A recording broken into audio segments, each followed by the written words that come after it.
Sampurasun. Salam karahayuan, salam kawilujengan. Mugia berkat, rahmat, panyerangan ti Gusti aya nyarengan tina kahirupan sadaya wargi-wargi anu dipikasi di lebet nami Gusti Yesus Kristus. Kalau wargi sadaya waktos ayeuna abdi bade ngaduikeun wawaran ngeunaan panceg iman ka Gusti. Panceg iman ka Gusti. Naon hartosna? Tangtos hartosna urang tetep aya dina iman ka Gusti Yesus dugikeun ka urang ngantunkeun ieu dunya. Hartosna henteu unggut kalinduan, teu kedag kaanginan. Ulah dugikeun ka peunggas di jalan. Sok sanaos memang tina kanyataanana tangtos sanes hiji hal anu gampil kanggo ngarawat iman ka Gusti Yesus. Patali sareng eta memang kumargi naon? Kapan dina miara iman teh sok aya tantangan halangan anu tumiba ka diri jalmi anu iman ka Gusti. Wargi sadaya anu dipikasi dapat nami Gusti Yesus Kristus nalika panginten aya patarosan tos sabaraha lami urang percanten ka Gusti atanapi ngamumule iman ka Gusti Yesus. Tangtos walaranana diuwihkeun ka masing-masing. Aya anu tos sakieu taun atanapi puluhan taun. Puji Gusti upami duikeun kadangat ayeuna urang masih tetep panceg iman ka Gusti Yesus Kristus. Urang tiasa ngalewatan sagala rupi tantangan anu dialaman. Patali sareng eta wargi sadaya anu dipikasi di lebet nami Gusti tangtos aya patarosanana. Kumaha carana atanapi naon anu kedah ku urang dilakukeun sangkan urang tetep panceg iman ka Gusti. Abdi bade ngaoskeun pesen dawuhan Gusti kanggo urang sadaya tina dangat ayeuna anu dicanak tina Ibrani 10 ayat 35. Kieu dawuhan Gusti. Omat ayeuna ulah nepi kapecat iman.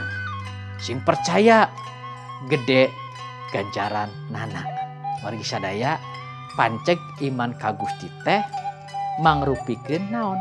Pesen ti Gusti, mangrupikeun rarancang Gusti, mangrupikeun kahoyong Gusti.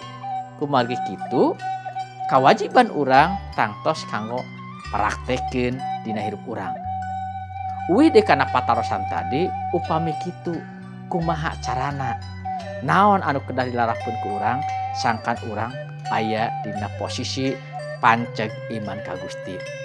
Aya dua hal para wargi sadaya anu ku abdi bade didugikeun. Anu kahiji naon? Anu kahiji nyaeta urang kedah ngagaduhan pangwano sacara pribadi ka Gusti kalayan leres. Kanggo panceg iman ka Gusti, urang kedah gaduh pangwano sacara pribadi ka Gusti Yesus sacara leres. Wargi sadaya upami urang teu ngagaduhan pangwano anu leres ka Gusti Yesus sacara pribadi tangtos sanes siji hal anu mustahil anu tiasa ngakibatkeun antukna jalmi eta peunggas imana. Tapi abdi yakin upami ngagaduhan pangwano anu leres ka Gusti Yesus Kristus naon bae anu ngajanten halangan anjeunna moal goyah. Anjeunna bakal tetep kukuh pangku iman ka Gusti. Pangwano anu kumaha? Ieu wargi sadaya pangwano teh upami aya parang naros saha ari Gusti Yesus teh. Upami urang wano ka Gusti, tangtos urang tiasa ngabejakeunna, tiasa ngajelaskeunana. Upami aya patarosan, naon anu parantos dipidamel ku Gusti kanggo urang sadaya, urang oge tiasa ngajelaskeun. Upami aya patarosan, naon margina urang ngiring ka Gusti, urang tiasa ngajelaskeun. Kumargi kitu para wargi abdi ngulangi deui kanggo urang tiasa panceg iman ka Gusti anu kahiji pigaduh pangwano ka Gusti Yesus secara pribadi kalayan laras. Eta anu kahiji. Anu kadua, naon anu kedah dilakukan ku urang? Anu kadua nyata pigaduh hubungan anu raket, relasi anu sae.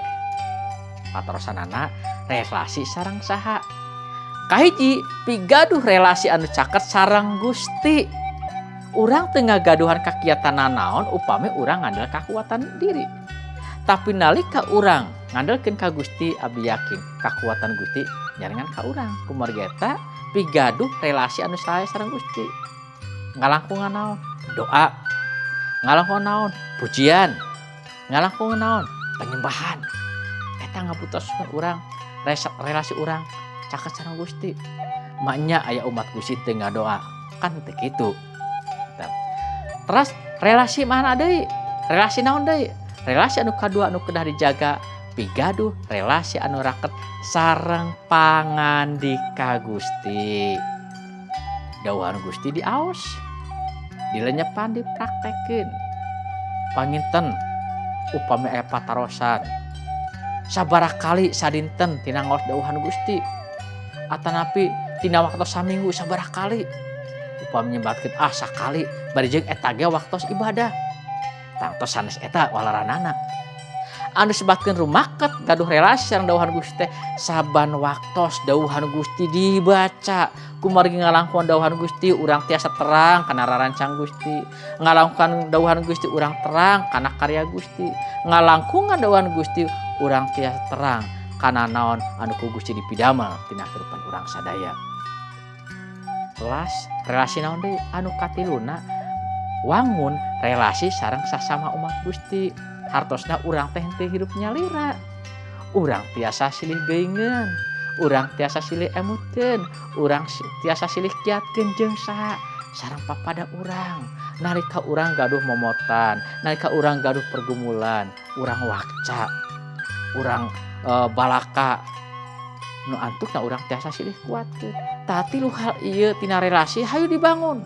Relasi sareng Gusti kedah, relasi sareng dawuhan Gusti kedah, relasi sareng sesama umat Gusti oge kedah. Baik itu wargi sadaya, hayu urang sadaya salaku umat-umat Gusti dangat ayeuna numutkeun pesen dawuhan Gusti. Omat ayeuna urang ulah nepi ka pecat iman.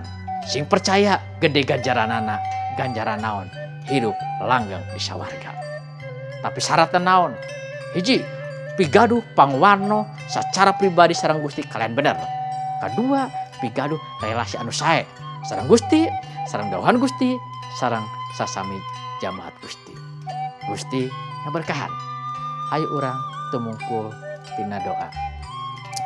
Gusti tangtos karinduan abdi sadaya nalika abdi sadaya iman ka Gusti, abdi sadaya hoyong panceg kukuh pangkuh iman ka Gusti, dugikeun ka Gusti nyaur abdi-abdi sadaya.